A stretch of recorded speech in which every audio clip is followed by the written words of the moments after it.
명을 얻게 하려 함이니라. 아멘. 오늘 말씀 묵상을 보시면 등장인물이 예수님 또 제자들 그리고 특정하게 한 사람을 말한다면 도마 이렇게 되어지겠죠. 예수님이 하신 말씀이나 행동이 파란색으로 또 제자들이 한 행동이나 말에는 좀 빨간색으로 도마가 말하는 행동에는 연두색으로 좀 색깔을 구분해서 이렇게 말씀을 좀 보면요. 이제 깨닫게 되는 게 어떤 거냐면 예수께서는 참 우리의 마음과 또 형편과 심정을 너무 잘 이해하시고 또 아신다라고 하는 것을 알 수 있습니다. 19절을 보십시오. 이날 곧 안식 후 첫날 저녁 때에 제자들이 유대인들을 두려워하여 모인 곳에 문들을 닫았더니 예수께서 오사 가운데 서서 이르시되 너에게 평강이 있을지어다. 여러분 십자가에서 죽은 것뿐만이 아니고 지금 이제 예수께서 부활을 하신 이 사건이 이제 막달라 마리아를 통해서 이제 제자들에게 알려지고 여러분 그렇게 되어졌으니 훨씬 더 그들의 마음은 복잡했을 거라고 봐요. 예수께서 신이 없어지고 부활했고 이런 사건들을 대제사장이 알고 빌라도 총독이 알면 야 이거 제자들을 찾아오고 잡아가고 가두고 추궁하며 어떻게 된 일이라고 여러분 충분히 그들이 그렇게 생각할 수 있지 않았겠어요, 그렇죠? 그래서 굉장히 두려웠던 것 같아요, 그렇죠? 그래서 그들이 문을 꼭꼭 걸어 잠그고 이제 있었습니다. 제자들에게 있는 이 두려움 있었다라고 하는 거죠. 제자들은 예수님이 지신 십자가뿐만 아니라 여러분 부활한 것도 그들에게는 두려움이 되어졌을 것 같아요. 그래서 모인 곳의 문들을 단단히 걸어 잠궜습니다. 26절 말씀에 가보시면 8일이 지났거든요. 그러니까 그 다음 안식일이 되었음에도 문들이 닫혔는데 그들이 문들을 걸어 잠그고 있었다라고 하는 것들을 이렇게 볼 수 있습니다. 여러분 혹시 지금 이제 저에게나 여러분들에게나 그 사람에 대하여 또는 어떤 일이나 어떤 문제에 대해서 또는 하나님의 부르심이나 맡기신 사명들에 대해서 두려워서 문을 걸어 잠근 거 혹시 있나? 이렇게 돌아봐지는 말씀인 것 같아요. 예수님께서 그들이 문을 걸어 잠궜음에도 오시잖아요, 그렇죠? 문을 열고 들어오신 게 아니에요. 그러니까 이렇게 벽으로 들어오셨던 문이 잠겨 있는데도 불구하고 문을 통과해서 그렇게 이제 부활체로 그렇게 이제 오신 거죠. 예수께서 오사 가운데 서서 이러시되 너에게 평강이 있을지어다. 여러분 지금 여기 있는 제자들은 전부 도망갔던 사람들 아니겠습니까? 3번씩이나 예수님을 부인했던 베드로도 여기 있고요. 십자가에 예수님 못 박힐 때 단 한 사람도 그 자리를 지킨 것 같지 않은 예수께서 어디에 묻혔는지 무덤을 안 것을 보면 이 사도 요한은 그 자리에 멀찍이라도 있었나 보다 또 그렇게 우리가 깨닫는 바도 있고요. 그런데 예수님께서 그들에게 오신다라고 하는 거죠. 그래서 이렇게 소망이 되어지는 거죠. 여러분 예수님과 달리 우리는 항상 좀 상대적이잖아요, 그렇죠? 그가 하는 것에 따라 내 말이 결정되잖아요. 우리가 속담 그대로 살아요, 그렇죠? 세상 진리 그대로 살아요. 그래서 오는 말이 고와야 내 가는 말이 곱잖아요. 그 사람에게서 오는 태도가 고와야 내 가는 태도가 곱잖아요. 그가 오는 말이 곱지 않고 그의 태도가 곱지 않으면 이렇게 제자들처럼 배신하고 하면 우리는 가지도 않을 뿐더러 평강을 가지고 가지도 않죠. 가더라도 따질 마음으로 가고 싸울 마음으로 가고, 그렇죠? 그렇게 가잖아요. 항상 그가 하는 것에 따라 내 말이 결정되고 내 태도가 결정이 된다. 이게 남편도 아내도 그렇고 심지어 자식들도 그러지 않습니까?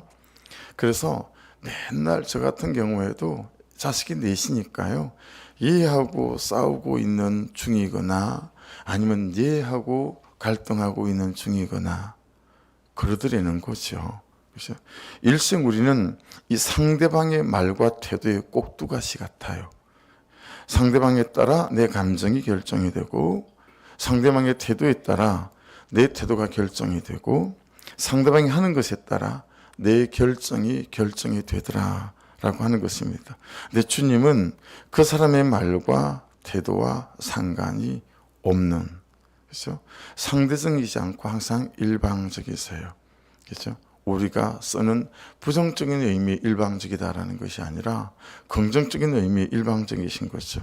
그렇게 배신한 제자들을 찾아오신 것뿐만 아니라 주님께서는 평강을 들고 오셨습니다. 예수님은 이제 그런 분이신 거죠. 오시는 분이시다. 어떤 상황 가운데서도 내게 오시는 분이시다. 심지어 문을 걸어 잠궜음에도 불구하고, 그들이 배신했음에도 불구하고, 부인했음에도 불구하고 오시는 분이시다. 끝까지 오시는 분이시다. 여기에 대하여 저와 여러분의 믿음이 절대로 사그라들지 않는 그런 은혜와 확신이 있기를 주의 이름으로 축복합니다. 더 놀라운 건 문이 닫혔는데도 오신다라는 거죠. 벽을 뚫고 오신다. 그렇죠? 맞습니다. 부활하신 예수는 그 어떤 냉랭함의 벽도 뚫고 오시고 배신의 벽도 뚫고 오실 수 있는 분이시다 라고 하는 것이니, 여러분, 그 예수께서 오시는 것처럼 우리에게도 그런 은혜가 부어지는 이 새벽이 될 수 있기를 주의 이름으로 축복합니다. 근데 참 우리가 이게 잘 안 돼요. 그죠? 이게 연습한다고 될까? 훈련한다고 될까? 그래서 여러분 21절 말씀을 보시면 좀 이해함이 생겨요. 21절을 보시면 아버지께서 나를 보내신 것 같이 그렇게 말씀하시잖아요. 이 말씀을 좀 묵상해 보시면 아버지께서 보내시니까 주님께서 어떻게 하신 거죠? 이 하나님의 주권에 대해서 순종하셨어요. 그렇죠? 두 번째는 나를 보내셨으니, 하나님께서, 아버지께서 나를 보내셨으니 나를 감당할 만한 은혜를 주실 거다라고 하는 이 하나님의 주권에 대한 확신인 거죠. 세 번째는 보내실 때 감당할 만한 은혜를 주신다라고 하는 거죠. 네. 그래서 여러분 있잖아요. 어떤 건 요만한 일인데 겁이 납니다. 덜컥 겁이 납니다. 근데 어떤 건 그것보다 100배는 더 큰 사이즈인데 무거운 건데 겁이 하나도 나질 않아요. 하겠는데? 충분히 하겠는데? 감당할 수 있는 은혜가 있지요. 그러니까 여러분, 이게 어떻게 주님께서 되어지시고 우리에게 되어지는 일이 되어질까? 22절을 한번 보시겠어요? 22절을 보시면 그들을 향하여 숨을 내쉬며 이르시되 성령을 받으라, 그렇게 말씀하십니다. 여러분, 이게 굉장히 닮아있는 구절이 번뜩 생각이 나죠. 창세기 2장 7절에 우리를 창조하실 때 어떻게 창조하셨죠? 여호와 하나님이 땅의 흙으로 사람을 지으시고 생기를 그 코에 불어넣으시니 사람이 생명이 된지라. 그렇죠? 여러분, 그냥 흙에다가 그분의 생기를 불어넣을 때 우리가 존재가 되어졌어요. 여러분, 이게 정말 우리에게 중요한 원리고 이치인 거죠. 여러분, 에스겔서 가보면 37장 9절에 생기야, 사왕에서부터 와서 이 사망을 당한 자에게 불어서 살게 하라, 그렇게 말씀하세요. 이 사망을 당한 자에게 불어서 살게 하라. 혹시 여러분의 남편과 자녀들 중에 예배가 중단되어진, 또 믿다가 하나님 안 믿어요 하는 자녀들에게 에스겔 37장 9절 이 말씀으로 정말 선포하시는 은혜가 있기를 주의 이름으로 축복합니다. 이스라엘에 있을 때 회당 있죠, 회당. 안식일에 그들은 1.8km, 정확하게 안 하면 1.78km 이상을 벗어날 수 없기 때문에요. 그들은 1.8km 이내에 다 회당이 있어요.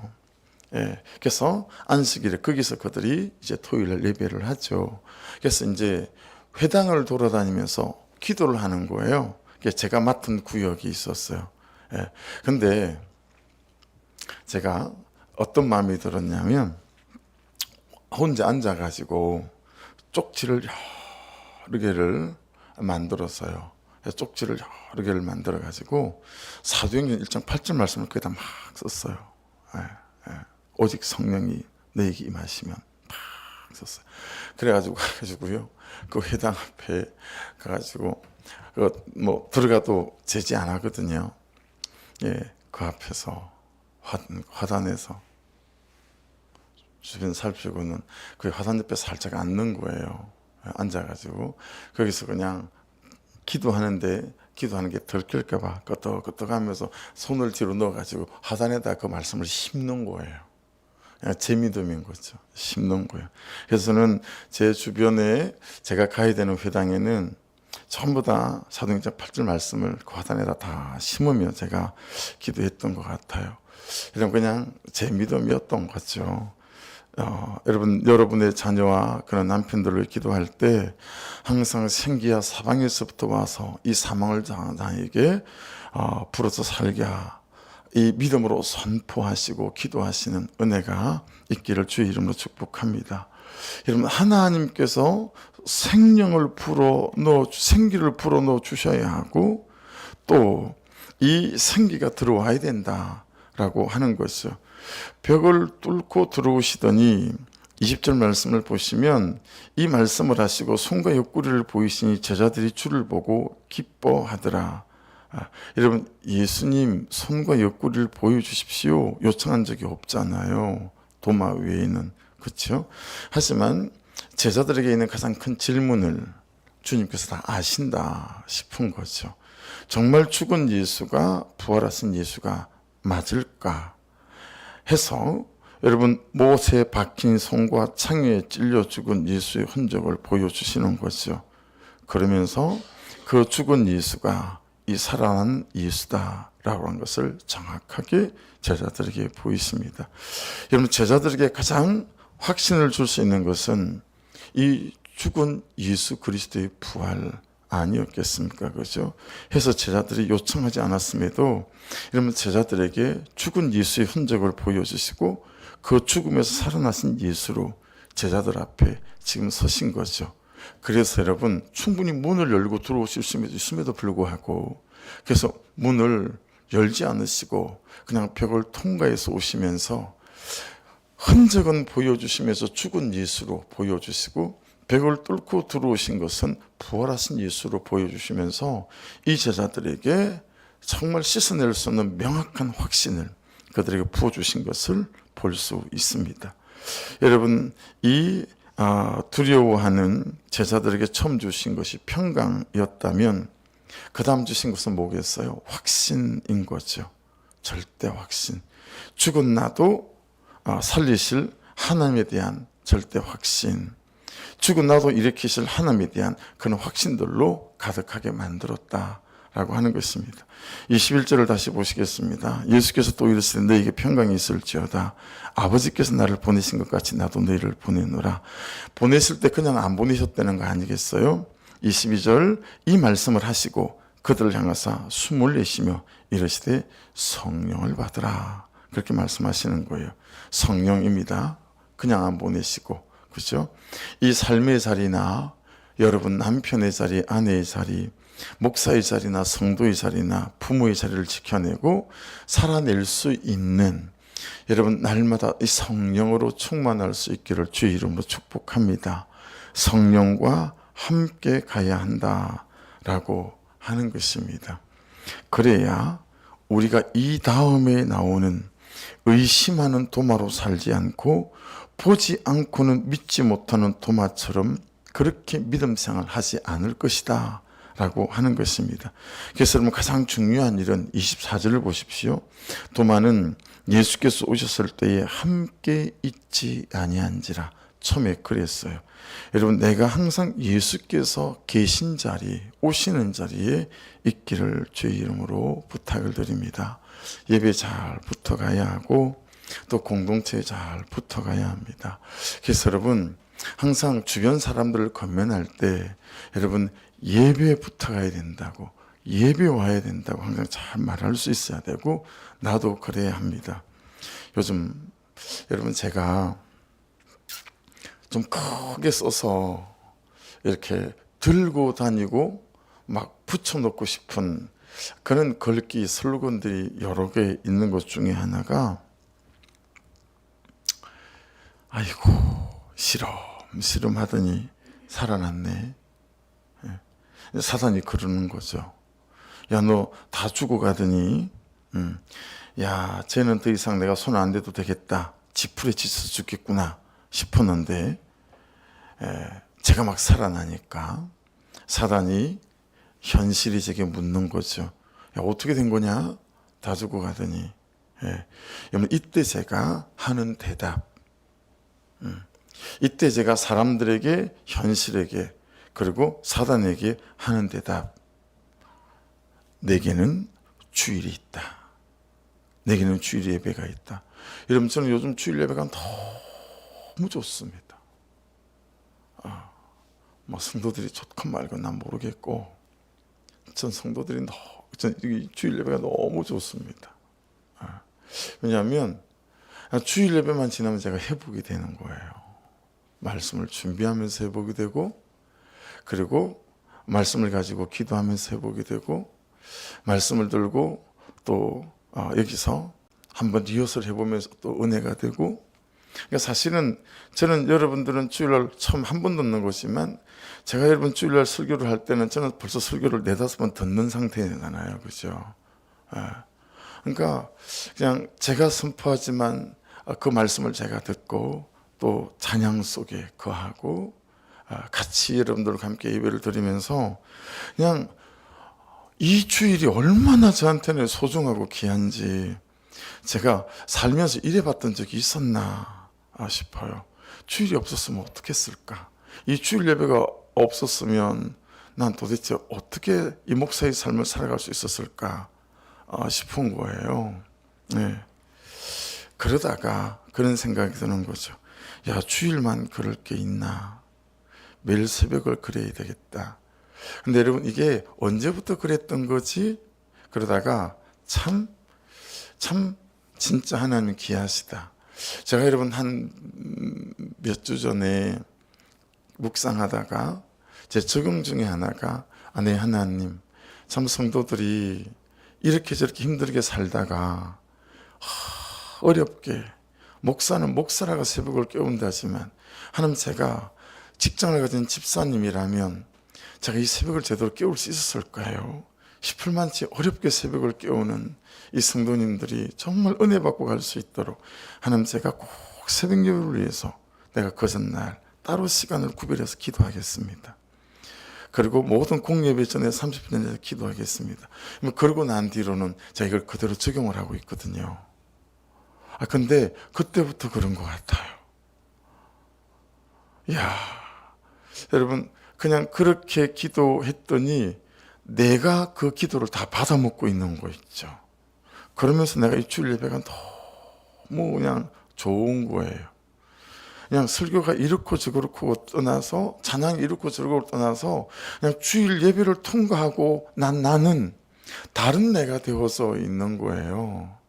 그러니까 어제 토요일도 우리 이제 형님, 우리 아내 오빠 매번 뭐 행사할 때마다 부르니까, 또 아내는 두 사 예수를 믿지 않으니까 이게 좀 불편하다 싶으니까, 야, 숙자야, 내가 요번만 가고 다음부터는 못 간다, 그랬다는 거예요. 그 사람이 마지막으로 복음을 들을지도 모르겠다 싶으니까, 그럼 이게 잠이 와야지. 토요일 밤을 1시간 정도 그냥 꼴딱 새다시피 했어요. 그냥 하나님 마지막 복음일지도 모르겠는데 싶으니까 마음이 남다른 거예요, 또. 그래서 뭐 주관적 뭐다 그런 얘기 한 거예요. 사실은 그 한 사람 놓고 그런 얘기 한 거예요. 예. 여러분, 근데 그러고 나니까 내가 너무 은혜가 되는 거 있죠. 예. 새벽 예배를 위해서 따로 구별해서 또 기도도 하거든요. 그러니까 여러분, 제가 그러고 싶은 거, 나한테는 주일 예배가 있다. 이게 여러분 얼마나 큰 보석 같은지 비상의 무기 같은지 제가 막 그런 마음에 드는 거예요. 야, 까불지 마라. 나한테는 주일 예배가 있다. 사단에게 이걸 선포하고 싶은 거죠. 여러분들도 여러분, 나한테는 새벽 예배가 있다. 나한테는 큐티가 있다. 이렇게 선포하면서 여러분, 우리가 살아갈 수 있다면 얼마나 큰 이것이 이제 능력이 되겠는가라고 하는 것입니다. 여러분, 22절 다시 보십시오. 이 말씀을 하시고 그들을 향하사 숨을 내쉬며 이르시되 성령을 받으라. 그러니까 주일 예배에서 뭐가 돼야 된다는 거죠? 큐티할 때마다 새벽 예배에서 뭐가 돼야 된다는 거예요? 이 성령으로 은혜로 충만케 우리 존재가 채워지는 이게 되어져야 된다라고 하는 거죠. 사도행전 2장 37절 말씀에 여러분, 그들이 이 말을 듣고 마음이 찔려 베드로와 다른 사도들에게 물어 이르되 형제들 우리가 어찌할꼬 하거늘. 베드로가 이렇게 대답해요. 이르되 너희가 회개하여 각각 예수 그리스도 이름으로 세례를 받고 제삼을 받으라. 그러면 성령의 선물을 받으리니. 그러나 여러분, 그들에게 뭐가 된 거죠? 말씀이 들린 거죠. 여러분, 항상 말씀이 들리게 해달라고 기도해야 합니다. 그래서 어찌할꼬 한 거예요. 그랬더니 회개하고 성령의 선물을 받으라 그랬습니다. 여러분, 내 죄를 보는 것보다 능력이 없고 말씀이 들리는 것보다 능력이 없고 지은 죄만 주일날 가져오지 말고 죄를 지은 나까지 끌고 와서 십자가 앞에 산제물로 드리는 예배가 될 수 있기를 주의 이름으로 축복합니다. 그때 엄청난 권세와 능력들이 우리에게 부어진다라고 하는 것입니다. 이때부터 여러분, 우리에게 시작되어진 일이 어떤 일이냐면 23절이에요. 너희가 누구의 죄든지 사면 사질 것이요 누구의 죄든지 그대로 두면 그대로 있으리라 하시니라.